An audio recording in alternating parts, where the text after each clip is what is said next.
কেবলমাত্র দাড়ি টুপি দিয়ে মুসলমান হওয়া যায় না, নামের আগে মোহাম্মদ থাকলে মুসলমান হওয়া যায় না, ঈদের নামাজে জাতীয় মসজিদে সামনের কাতারে বসলে মুসলমান হওয়া যায় না। মুসলমান হতে হলে আল্লাহর জমিনে আল্লাহর আইনে এই দেশ চলবে, পুরো পৃথিবী চলবে, এইটার প্রতি আপনার সমর্থন থাকতে হবে। এই সমর্থন না থাকলে মুসলমান হওয়া যায় না। তোমরা এক এবং নেক হয়ে থাকো, যেই আরশে আজিমের রবের উপরে কেউ উঠতে পারে না, তার বান্দারা যখন জমিনে থাকে, ইয়াদুল্লাহি মাআল জামা, আল্লাহর হাত তাদের সাথে থাকে। এক থাকলে মুসলমানদেরকে কিয়ামত পর্যন্ত কেউ পরাজিত করতে পারবে না। কেন? আমাদের আরশে আজিমের রব হচ্ছেন আল্লাহ। যখনই বিপদে পড়ে, যখনই ইন্টারিমের নানান ধরনের ঝামেলায় পড়ে, তখনই একদল ইসলামপন্থীদেরকে কাছে নেওয়ার জন্য তখন একতার ঘোষণা দেয়। আবার বিপদ কেটে গেলে ইসলামপন্থী আর হুজুরদেরকে পছন্দ হয় না।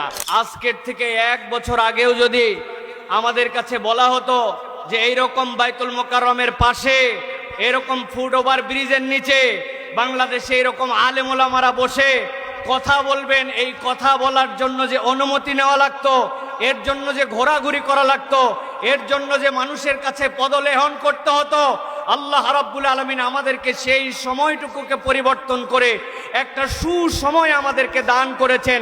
এটা দুনিয়ার বুকে অনেকে অনেক ক্রেডিট নিতে পারে। অমুকে মাস্টার মাইন্ড, তুমুকে হ্যান্ড করেছে, তুমুকে ঘোষণা দিয়েছিল। এইগুলা যা বলবে, যারা বলবে, তারা আল্লাহ রাব্বুল আলামিনের সাথে গাদ্দারি করবে। আল্লাহ রাব্বুল আলামিনের ইচ্ছা ছাড়া এই বাস্তবতায় আমাদের সামনে আসার সম্ভাবনা ছিল না, ঠিক না? অতএব আমরা আল্লাহ রাব্বুল আলামিনের কাছে কৃতজ্ঞ হচ্ছি, আলহামদুলিল্লাহ।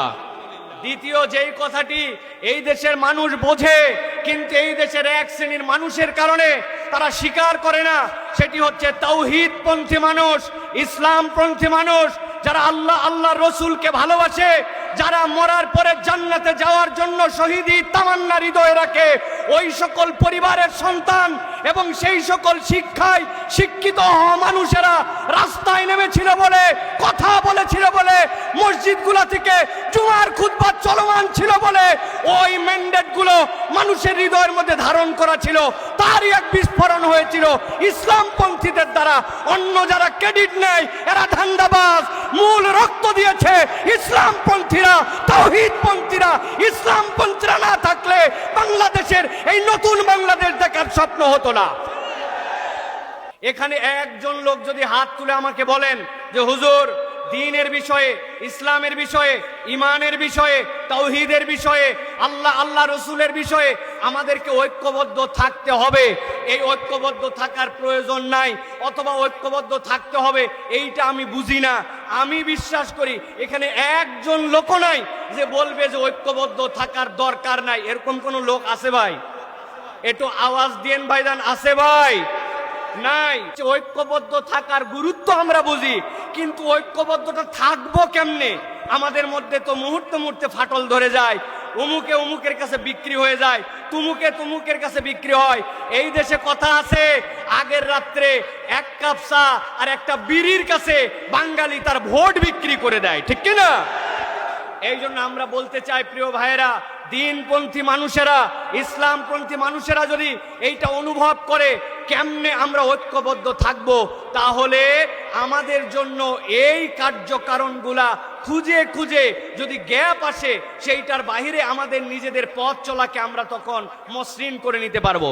আল্লাহ রাব্বুল আলামিন সূরা আলে ইমরানের 103 নম্বর আয়াত, যেটা আমি তেলাওয়াত করেছি, সেখানে ঐক্যবদ্ধ থাকার গুরুত্বের কথা বলেছেন। এটা আমরা সকলেই কম বেশি জানি। ওয়াতাসিমু বিহাবলিল্লাহি জামিআ ওয়া লা তাফাররাকু, এটা আল্লাহর কথা। কিন্তু এর পরের আয়াতে কারিমার সাথে আল্লাহ রাব্বুল আলামিন 4টা দিকের কথা মুসলমানদের জন্য উল্লেখ করেছেন। আল্লাহ রাব্বুল আলামিন বলেছেন, শোনো, আমি আল্লাহ রাব্বুল আলামিন তোমাদেরকে বললাম তোমরা একতাবদ্ধ হয়ে থাকো, কখনো তোমরা বিভক্ত হয়ো না, তোমরা আল্লাহর রজ্জুকে ধরে রাখো। তবে জেনে রাখো, ওয়াজকুরু নি'মাতাল্লাহি আলাইকুম, তোমার এই একতা থাকবে না যদি তুমি আল্লাহ রাব্বুল আলামিনের নিয়ামতের কৃতজ্ঞতা আদায় না করো। আমরা বিগত 1 বছরের বাংলাদেশে আমরা দেখতে পাই, যখনই বিপদে পড়ে, যখনই ইন্টারিমের নানান ধরনের ঝামেলায় পড়ে, তখনই একদল ইসলামপন্থীদেরকে কাছে নেওয়ার জন্য তখন একতার ঘোষণা দেয়। আবার বিপদ কেটে গেলে ইসলামপন্থী আর হুজুরদেরকে পছন্দ হয় না। এটা আপনারা দেখেছেন না? এটার কারণ কি? এটার কারণ হচ্ছে আল্লাহ রাব্বুল আলামিনের নিয়ামতের শুকরিয়া নাই।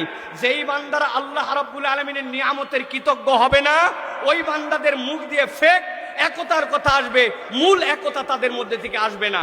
আল্লাহ রাব্বুল আলামিন এরপরে বলেছেন, ইজ কুনতুম আদান ফাআল্লাফা বাইনা কুলুবিকুম ফাসবাহতুম বিনি'মাতিহি ইখওয়ানা। আমার সাথে আপনার অন্তরের জোর, আমার সাথে আপনার অন্তরের ভালোবাসা, এইটা মানুষের হাতে অন্তরের নিয়ন্ত্রণ নাই। অন্তরের নিয়ন্ত্রণ করতে আল্লাহ। বান্দা যদি ইন্টেনশন রাখে যে আমি এক এবং নেক হয়ে চলবো, তাহলে অন্তরকে জুড়াই দিতে পারেন আল্লাহ। অতএব আল্লাহ রাব্বুল আলামিনের কাছে নিজেকে ন্যস্ত না করলে, নিজের নিয়তকে পরিষ্কার না করলে, নিজের ডেস্টিনেশন কোন জায়গায় এটা যদি ক্লিয়ার না থাকে, তাহলে দুনিয়ার পথ পদবি, লোভ, স্বার্থ এইগুলোর জন্য সাময়িক ঐক্য হতে পারে, কিন্তু মৌলিক ঐক্য কখনো হবে না। এই জন্য আপনার নিয়তকে সবার আগে বিশুদ্ধ করতে হবে। আমরা খোলাফায়ে রাশিদিনের সেই খেলাফতকে এই দেশের মধ্যে দেখতে চাই। আমরা আল্লাহ রসুলের আইন অনুযায়ী দেশের প্রতিটা ঘর শাসিত হবে সেইটা দেখতে চাই। আল্লাহ রসুলের অনুশাসনের নিয়ম অনুযায়ী এই দেশ শাসিত হবে এই স্বপ্ন দেখতে চাই। হতে পারে সেটা 5 বছর পরে, হতে পারে সেটা 500 বছর পরে, কিন্তু ইমানদারের ইন্টেনশন যদি পরিষ্কার হয়, আল্লাহ রাব্বুল আলামিন তার কাজের মধ্যে বরকত দিবেন। ঠিক কি না?